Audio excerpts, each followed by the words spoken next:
Quincy, why did you do it? Why did you do it?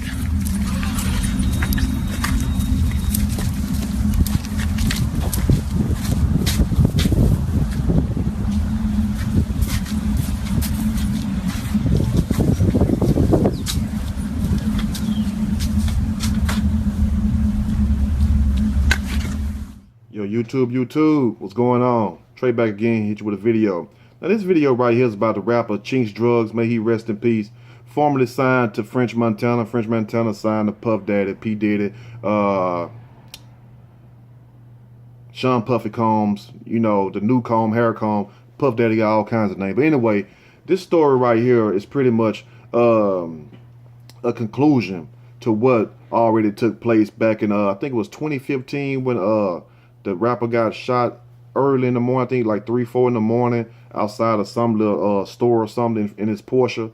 And many people was wondering, how in the hell can a person driving by shoot that precise and good? Because if you go back and I'm going to try to find a picture so you all can see him. When you go back and look at the video, you look at the footage, you have to be an expert shooter to drive by somebody while a car is moving and lined up 4 perfect placed bullet holes right there by the door. You know, I don't know who can shoot like that, but if you look at the way these shots were made, that come from a professional hitman, excuse me. And many people had speculated and thought that it was French Montana who basically sacrificed Chinx Montana to the Illuminati or whatnot. For those of you who believe in Illuminati and a sacrifice and everything, these rituals are things that they do to move up higher in the industry, whether it's music, whether it's movies, anything with dealing with art and entertainment. That's where it's at right there. So many people speculated that French Montana basically sacrificed Chinx, and even his mom was questioning French Montana, like, you know, what happened to my son? Why'd you do that to my son? So many words she was saying. You can look up at the video on YouTube, French Montana and Chinx's mom, and you will see that she was questioning him. And basically she said that French Montana told her that that he wouldn't listen, like, you know, he was his son or something, like he was doing something wrong or whatever. But that what he basically told his mom at the funeral, and she ain't heard nothing else from him since, you know, like he wouldn't listen. I don't understand that. But it was I think it was yesterday or the day before yesterday, they arrested 2 guys, 2 suspects that was supposedly be the killers of Chinx Drugs.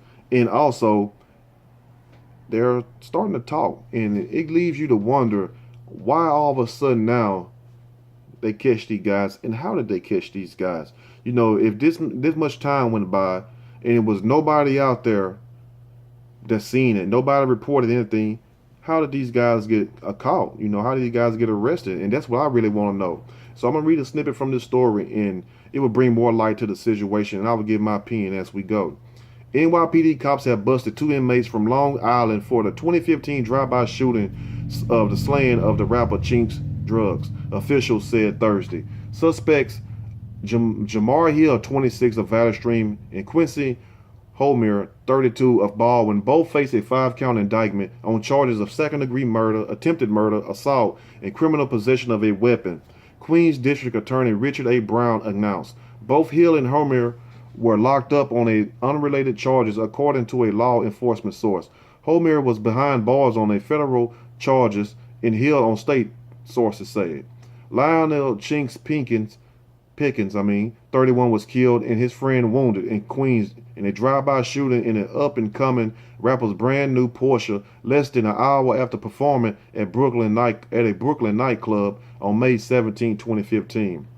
Now, Pickens' widow, Janella Caceres, praised the arrest on Facebook, posting Thursday, "God is good and he hears your prayers," along with a video of one of the suspects being walked into the 107th precinct. The slain rapper, a member of French's Coke Boys group, was riddled with 15 bullets now, as he and 27-year-old pal Antar Alazar were cruising along Queens Boulevard at 4 a.m. And for those of you who know about the 3 a.m. and the 4 a.m., you know, need I say any more right there? Because it's kind of funny that it would happen around that time. And I'm not going to say no more about that because I want, you know, to pick you all brain, let you all do a little study on your own. But go back and look at what it means with the number 3 a.m. and also the number 4. And you will see a connection there also. Now, Hill and Holmere followed pickets from the from the Roof nightclub in Brooklyn. I can't understand how they had that rope right there. Hold on. Hill and Holmere followed pickets from the Red Wolf nightclub in Brooklyn, where he had just performed, into Queens before opening fire from a car on the rapper's 2015 Porsche Panamera 4. Notice 4 a.m. Porsche Panamera 4 in the vicinity of Main Street and Queens Boulevard, the district attorney said. Following the shooting, a wounded Alazar stumbled from the car and called 911 as blood gushed from his back. Now, both men were taken to Jamaica Hospital where the rapper was pronounced dead. Alazar was treated for 2 gunshot wounds to his back. Relatives of the Pinkins had previously told the Post that they believed the killing was carried out by a robber from 4 Rockaway. At the time of the shooting, the NYPD offered up a $2,500 reward for information leading to arrest. Only $2,500? You give $50,000 reward for a missing person. So you can't hit a person dead. You got the body, and the only thing you come up with is $2,500. I mean, come on, man. Now, in another example of the mindless gun violence plague in our country, a young and upcoming musician had his life and career dramatically cut short by a burst of senseless shooting that also wounded an acquaintance. Such violence has no place in a civilized society, Brown said in a statement. Police Commissioner James O'Neill said the indictment shows that the suspects essentially stalked their victims before shooting them and making a getaway. So basically, they followed them, just like a lion, hunt on the plains of Africa. The gazelle, lay low, follow them. Then you see the times right, you pounce on them. And so it's pretty sad that you would leave, a club after performing, and then an hour later, not even an hour later, you wind up dead. So that lets you know the people was already there in place, waiting on him. But my thing is this right here. You will be amazed over the so-called reason why. Now let's get to that. Now, but through the talent and tenacity of the Queens South detectives working closely with the office of the Queens District Attorney, they have now been brought back to answer for this violent act, O'Neill said. Hill and Holmere each face up to 25 years to life in prison if convicted. Holmere hung his head as the two were perp walked from the 107th precinct Thursday. Both suspects did not speak to reporters. Hill has 5 prior arrests on his record and Holmere has 8, according to cops. Now, Hill, along with others, had robbed a victim with a shotgun in Jamaica in July 2014, but wasn't busted for theft until June 2015, after the slaying of Pickens, police said. He pled guilty in that case and was sentenced to 5 years in prison. Holmere was locked up at the Brooklyn Metropolitan Detention Center in connection to a 2015 robbery of a Wells Fargo on Long Island before he was busted for Pickens' murder. The case was pending trial. The suspects were expected to be arraigned at the Queens Supreme Court. And they basically alleged that it was over like a damn phone, some kind of phone, some kind of cell phone and stuff at some prison. Let me see if I can find it real quick for you all. Give me a second.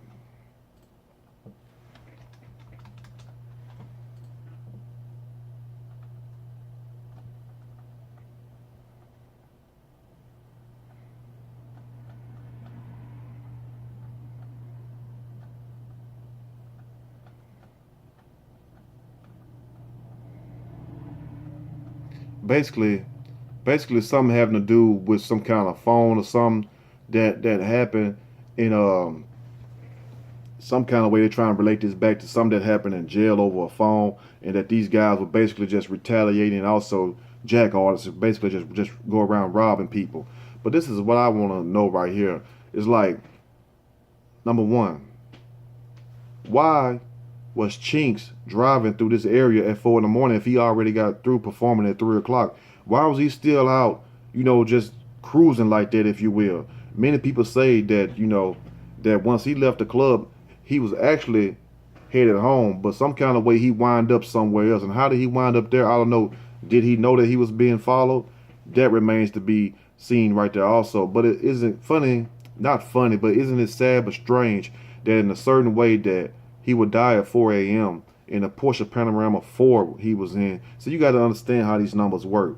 And a lot of people still speculate, even though that these guys got so-called quote-unquote arrested or whatnot, who put them up to do that? And how did they know that he had money? Just because he was in a Porsche? What if the car was stolen? What I'm trying to say is this right here. I think that it was a hit put out on Chinx. I ain't saying necessarily that it was by French Montana or the quote unquote Illuminati, if you will. But for one thing for sure, if you cannot see that this was an orchestrated hit, you are clearly blind, and you have to really open your eyes, because no way that this man would be driving through that area at 4 in the morning when he have a wife and kids waiting at home that he evidently truly loved. He was married to the woman, so why would he still be out cruising that late? That's what I don't understand. And also the way the bullet holes was placed, like I told you earlier in the video.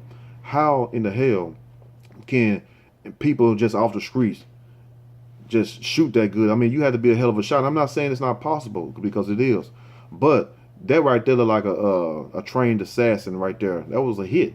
You know, you have to be crazy to think that anybody could place bullet holes like that and kill the person who they intended to kill. Because it's like all the shots was meant for the driver. It wasn't meant for the passenger due to the way the bullet holes was placed. Think about that. I'm going to try to find them pictures, and hopefully I can.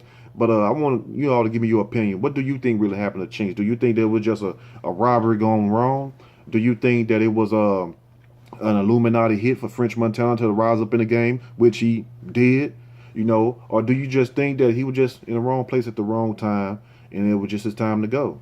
Let me know what you all think. And also, you know, when you out here late at night and you driving these nice cars, you could be walking, it don't matter. But especially if you have a nice vehicle, be careful, because you have a lot of people out here struggling and hurting, and a lot of people don't have the same light that you have. And light represent what I talk about, good. A lot of people have darkness in them, evil, bad. You know, think about that. So next time you out here flossing, be aware of your surroundings, you know, because one thing about it, if your time to go, you can't prevent it. But a lot of things we can prevent it. We can keep ourselves out of certain situations. Because I just don't see how Chinx will be driving through that certain part of, you know, that area at that time in the morning. Even his wife said that. Let me know what you all think about this video. If you like the video, make sure you hit that like button. If you like, subscribe.